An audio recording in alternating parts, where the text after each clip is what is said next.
Good morning friends. આજે આપણે એમડીમાં seat number 5 detail ડ્રોઈંગનો અભ્યાસ કરશું. એમાં ધ્યાનથી જુઓ, અહીં પિન લખેલું છે. હવે પિનનો શેપ આવો છે, બરાબર, જેમાં પિનના આ ભાગને શું કહેશું? હેડ કહેશું. આટલું ગોળાકાર ભાગ છે અને ઉપલો ભાગ છે જે નાનો ડાયામીટર છે, જેને બોડી કહેશું. એમાં મિત્રો ધ્યાનથી જુઓ તો એક ડ્રીલ હોલ આપેલું છે. તો હવે જુઓ, આમાં આપણે એ ડાયમેન્શન ગોતવાના છે. આ પિન લખ્યું એને ધ્યાનથી જુઓ, જેમાં 38 દેખાડે છે, બરાબર. તો આ 38 શું છે વાસ્તવમાં? એ આનો હેડનો ડાયામીટર છે, 38, બરાબર.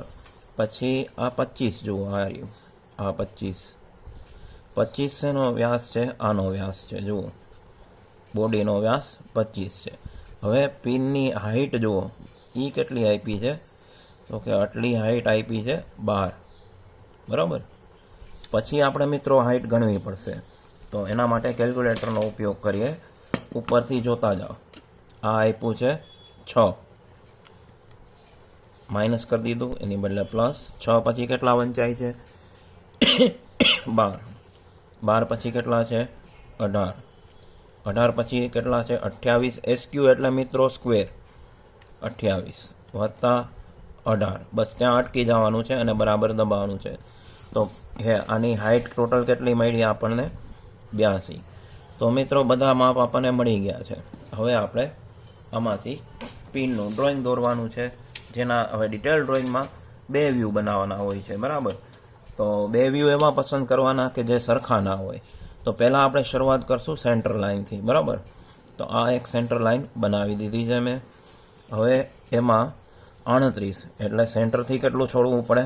18 છોડવું પડે, બરાબર. 19 છોડવું પડે. 19 દુ 38 થાય.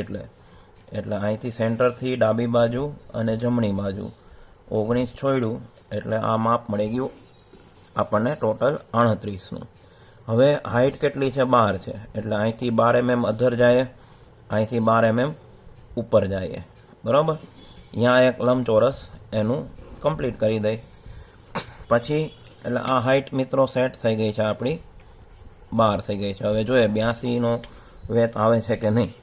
હવે અહીંયાથી જવાનું છે હાઈટમાં મિત્રો ઉપર આપણે 82 જેટલું જવાનું છે. તો એ જો અહીંયા થેટ આવે છે, અહીંયા વાંધો નથી, ડ્રોઈંગમાં સમાઈ જશે, બરાબર.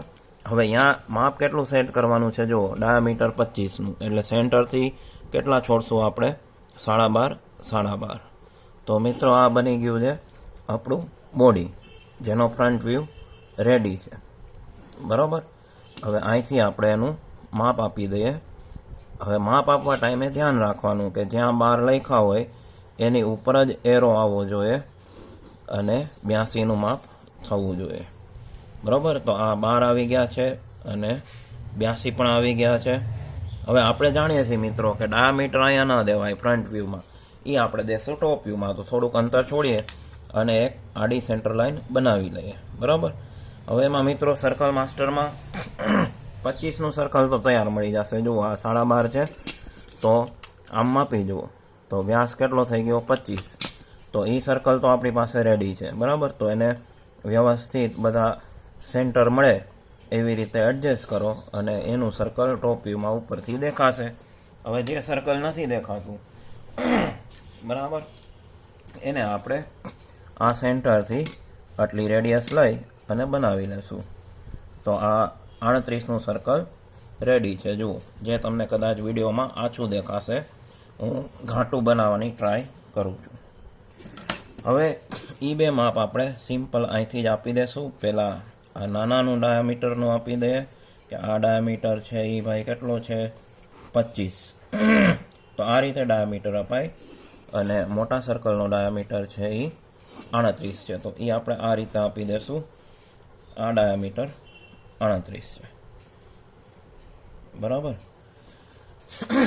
પછી ફ્રન્ટ વ્યૂ અને ટોપ વ્યૂ લખવા માટે શું કરશું આપણે?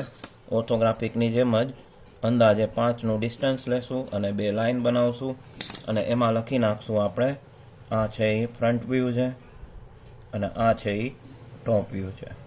હવે આમાંથી જોવો જોઈએ 5ના ડાયામીટરનું સર્કલ ગોતવાનું, એટલે 5 અથવા 6. તો આ 3નું સર્કલ છે જેનો ડાયામીટર કેટલો આવે છે? 6. તો આ 3નું સર્કલ બનાવ્યું, બરાબર. એમાં આપણે લખશું 1 નંબર. હવે એમાંથી જ 2 પ્રોજેક્શન કાઢશું, જુઓ આ રીતે, અને એમાં લખી નાખશું આપણે આ કમ્પોનન્ટનું નામ શું છે જુઓ જોઈએ, પિન, PIN. હવે મિત્રો આમાં જુઓ જોઈએ, પિનમાં એક ડ્રિલિંગ છે, તો એ આપણે અહીંયા દર્શાવવું છે. તો એ દર્શાવવા માટે પહેલાં એની સેન્ટર લાઈન નક્કી કરવી પડે. તો સેન્ટર લાઈન નક્કી કરવા માટે જુઓ જોઈએ, ઉપરથી 6 છોડવાના છે, પછી આ સેન્ટર લાઈન 12ને કાપે છે, એટલે ઉપરથી 6, પછી આ બીજા 6, એટલે ઉપરથી 6 વત્તા 6, 12 સેન્ટર લાઈન આવે. તો આપણે અહીંયા એ સેન્ટર લાઈન બનાવશું, બરાબર. તો ઉપરથી 12 મિલીમીટરે ટપકું કરી અને રોલર સ્કેલનો આ રીતે ઉપયોગ કરો. મિત્રો નાની રોલર સ્કેલ ના લીધી હોય તો લઈ લેજો, કારણ કે એ વધારે સારું કામ આપશે. તો આ આપણી સેન્ટર લાઈન થઈ ગઈ છે. હવે એમાં આપણે 12નું માપ આપી દઈશું, બરાબર. નાનું માપ છે તો એરો 12થી આપશું, બરાબર. હવે પ્રશ્ન એ થાય કે આમાં ડ્રિલિંગની આ ડ્રીલ હોલનો ડાયામીટર છે એ ડાયામીટર 5 છે, તો સવાલ એ થાય આ 5 આવ્યો કેવી રીતે? તો એના માટે આપણે સૌ પ્રથમ ટેપર પિન દોરવી પડશે. જો આ ટેપર પિન છે, તો એનો એક બાજુનો આપણને ડાયામીટર આપ્યો છે 6, બીજી બાજુ નથી આપ્યો, તો એ આપણે ખિસ્સામાંથી 4 લઈ લઈ જઈશું. કામ તો કે ટેપર કરવાનું છે. અને અહીંયા ધ્યાનથી જુઓ તો 38ની 12 આ ટેપર પિન નીકળે છે આટલી, બરાબર. તો એમાં રાઉન્ડ ફિગર કરવા 2 કોર 6 ઘરના ઉમેરી દીધા, એટલે 38 વત્તા 6 વત્તા 6 કરો એટલે 50ની પિન આવે. તો એના માટે શું કરવું પડશે, પહેલાં અહીંયા આપણે 50ની સેન્ટર લાઈન થોડીક લાંબી એક સેન્ટર લાઈન દોરવી પડશે, બરાબર. જેમાં આપણે એક ટપકું અહીંયા અને બીજું 5. હવે એમાં ધ્યાન શું રાખવાનું મિત્રો, ડાયામીટર 6 કરવો હોય તો સૂક્ષ્મ છે, બરાબર. એટલે સેન્ટરથી 3 mm અધર જવાનું છે, બરાબર. તો બારીક વર્ક છે, ધ્યાન રાખજો, બરાબર. સેન્ટરથી 6 એટલે 3 ઉપર 3 નીચે, અને અહીંયા 2 mm ઉપર 2 mm નીચે, એટલે આવી કંઈક ટેપર પિન થશે, બરાબર. હવે એના માપ કેમ આપવાના, તો અહીંયા જ આપી દેવાના. અહીંયાથી જુઓ, આમ કરી અને બહારની સાઈડથી કે અંદરની સાઈડથી એરો જ્યાં દેવો હોય અહીંયા લખી નાખવાનું ડાયામીટર 6 અને આ ઘરનો ડાયામીટર 4, બરાબર. આ ડાયામીટર 4, કારણ કે ટેપર કરવું છે એટલે 2 કોર 1 mm આપણે ઘટાડ્યું. અને અહીંયાથી એનું આપણે આપી દઈશું માપ કે ભાઈ આ સેન્ટર લાઈન છે એને સમાંતર, એટલે આ આપણે આપી દીધું 50. ટેપર પિનની લંબાઈ ઘરની જ નાખવાની છે મિત્રો, એમાં આપી નથી, એટલે રાઉન્ડ ફિગર કરવા પછી આ સેન્ટર લાઈન લંબાવો, બરાબર. હવે શું કરવાનું, સર્કલ માસ્ટરનો જ ઉપયોગ કરવાનો. એમાં 3નું સર્કલ છે એ દેખાશે, 3 ડાયામીટર રેડિયસ છે, એટલે ડાયામીટર 6 થઈ ગયો. હવે આ કેટલાનું છે, 4નું છે, એટલે મારા સર્કલ માસ્ટરમાં મારે 2નું સર્કલ ગોતવું પડે, આવી રહ્યું 2નું, એટલે અહીંયા એની ડોટેડ આવશે, બરાબર. બહુ બારીક ફરક છે, તો બહુ દૂર નહીં કરવાનું. એટલે આ થઈ ગયો આપણો ફ્રન્ટ વ્યૂ. તો ઓર્થોગ્રાફિકમાં જેમ કરીએ છીએ એમ જ અહીંયા વ્યૂના નામ લખશું, ફ્રન્ટ વ્યૂ, અને ડાબી બાજુથી જોયો એટલે લેફ્ટ હેન્ડ સાઈડ વ્યૂ. આ છે ફ્રન્ટ વ્યૂ અને આ છે લેફ્ટ હેન્ડ સાઈડ વ્યૂ. હવે આ બીજા નંબરનો કમ્પોનન્ટ છે, તો આમાં 3નું સર્કલ સિલેક્ટ કરો અને એમાં લખો 2 નંબરનો પાર્ટ, પછી એમાંથી પ્રોજેક્શન કાઢો. આ પ્રોજેક્શન કાઢ્યા પછી એમાં લખી નાખો ટેપર, TAPER પિન, બરોબર. આ બીજા નંબરનો પાર્ટ થઈ ગયો છે રેડી. હવે પ્રશ્ન હતો આપણો ડ્રીલ હોલનો સાઇઝ આ 5 કેમ આવ્યું, તો અહીંયા જુઓ મિત્રો 6 છે અને અહીંયા 4 છે, ઈ પિન આમાંથી પાસ થવાની છે, તો એવરેજ ડાયામીટર કાઢવો પડે, એટલે ડાયામીટર 6 વત્તા 4 કરો એ બરાબર. તો ડાયામીટર કેટલો આવે 10. તો એવરેજ કાઢવા શું કરવું પડે, 6 વત્તા 4 ભાગ્યા 2, એટલે 10/2, એટલે આવી ગયો 5. તો 5નો ડાયામીટર અહીંયા રાખવાનો છે, તો શું કરવું પડશે, ઉપર અને નીચે પોઈન્ટ સિલેક્ટ કરી 2.5 મિલીમીટરમાં કામ કરવાનું છે. તો ઉપર 2.5 મિલીમીટરની ડોટેડ અને નીચે 2.5 મિલીમીટરની ડોટેડ. હવે આપણી પાસે બીજો કોઈ ઓપ્શન ન રહેતા આપણે આ માપ અહીંયા આપી દેવું પડશે.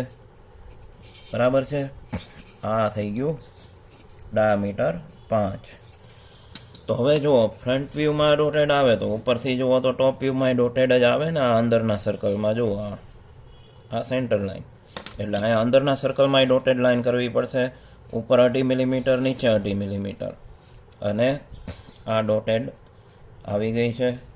તો આપણા 2 પાર્ટ મિત્રો બની ચૂક્યા છે. તો તમને આઈડિયા તો આવી ગયો હશે કે હવે એક પાર્ટના 2 વ્યૂ બને. 2 વ્યૂ કેવા બને? સરખા ન હોય એવા. તો આપણે કેટલા ટોટલ પાર્ટ છે? 5 છે. તો 5 દૂને 10 આવે. તો આ આપણી પાસે પહેલા નંબરનો પાર્ટ અને બીજા નંબરનો પાર્ટ રેડી છે.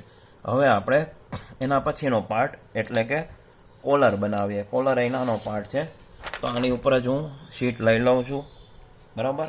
હવે એને મારે પેપર ટેપથી ચીપકાવી પડશે, નહીંતર વિડીયોમાં એ ભાગાભાગી કરશે. બરાબર. તો હવે આને ચીપકાવી દઈએ. એટલે 2 મિનિટનો ટાઈમ લઈશ, કારણ કે વિડીયો પોઝ નથી કરતો, નહીંતર બીજો ચાલુ થઈ જાય. એટલે આને હવે ચીપકાવીએ. હા ભાઈ, ચીપકી જા જલ્દી, એટલે ટાઈમ ન બગડે.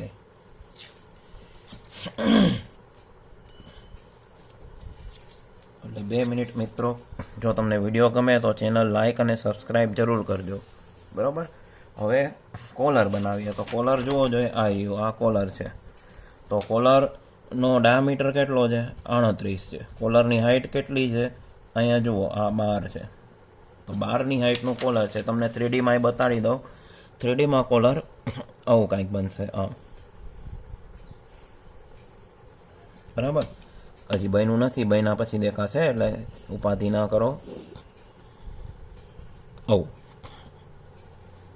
બરાબર. એમાં હાઇટ કેટલી છે? 12 છે. 12નો વ્યાસ કેટલો છે? 38. પછી અંદરનો વ્યાસ કેટલો છે? તો કે અંદરમાંથી કોણ પાસ થશે? પિન. તો પિનનો ડાયામીટર બોડીનો કેટલો હતો? 25. બરાબર. અને એમાંય ડ્રિલિંગ છે. તો ડ્રિલિંગ જેમ છે એ કેટલાનું લેવાનું છે? એ 5નું જ લેવાનું છે. 5નો ડ્રિલ હોલ છે. બરાબર. હવે આને અહીંથી જોવાનું છે. તો આમાં બનશે શું મિત્રો? પહેલાં તો એક સેન્ટર લાઈન બનાવી લઈએ. આ સેન્ટર લાઈન બનાવીએ. હવે એમાં શું કરશું? 38નો માપ છે આડું. તો એક લંબચોરસ પહેલાં બનાવવું પડશે. એટલે 19નો સેન્ટરથી 19 ડાબે ને 19 જમણે. બરાબર. અને ઊંચાઈ કેટલી રાખશું? 12. ઊંચાઈ કેટલી રાખશું? 12. આ એક લંબચોરસ બનશે. તો હવે એ માપનું જ્યાં ટોપ વ્યૂમાં શું બનશે? એક સર્કલ બનશે મિત્રો. બરાબર. જે ઉપરથી જોશું. તો આ સર્કલ છે એ તૈયાર નથી, એટલે આનાથી બનાવી લઈ છીએ. આ 19ની રેડિયસ લઈને આ એક સર્કલ બની ગયું. હવે સામેથી જુઓ આ ભાગને. તો આ 25નો ડાયામીટર છે એ તો દેખાવાનો નથી, એટલે શું આવશે? ઊભી ડોટેડ લાઈન આવશે. એટલે 25 એટલે શું કરવું પડે? 12.5 સેન્ટરથી ડાબે અને 12.5 સેન્ટરથી જમણે. અને આ આવી જાય ડોટેડ લાઈન. આ આવી ગઈ ડોટેડ લાઈન. પછી સ્માર્ટ વર્ક કરવાનું મિત્રો. મારામાં જ્યાં 12.5 હશે ત્યાં માપશો તો ડાયામીટર 25નું સર્કલ રેડી મળી જશે. તો એમાં સર્કલ માસ્ટરનો ઉપયોગ કરો. બરાબર. સર્કલ માસ્ટરમાં ધ્યાન રાખવાનું કે સર્કલ બરાબર વ્યવસ્થિત લોકેટ થાય. બરાબર. પછી સર્કલ બનાવો. તો આ જો વ્યવસ્થિત બની ગયું. હવે એમાં આ ડ્રિલિંગ છે 5નું. તો 12ના અડધા કેટલા આવે? 6. 6 એ શું આવશે? આડી સેન્ટર લાઈન આવશે, કારણ કે ડ્રિલિંગ આડું છે. એટલે એક સેન્ટર લાઈન નાની બનાવી નાખો. આખામાં નથી બનાવવાની. બરાબર. પછી સેન્ટરથી ઉપર ને નીચે 3-3 મિલીમીટરે ડોટેડ આવશે. એટલે 1-3 નીચે અને 1-3 ઉપર. અહીંયા ડોટેડ લાઈન સૂક્ષ્મ આવશે સાવ. બરાબર. ઉપર અને નીચે એવી રીતે અહીંયા 3 મિલીમીટર અધર અને 3 મિલીમીટર નીચે. આ શું આવી ગઈ? Centre line, sorry dotted line.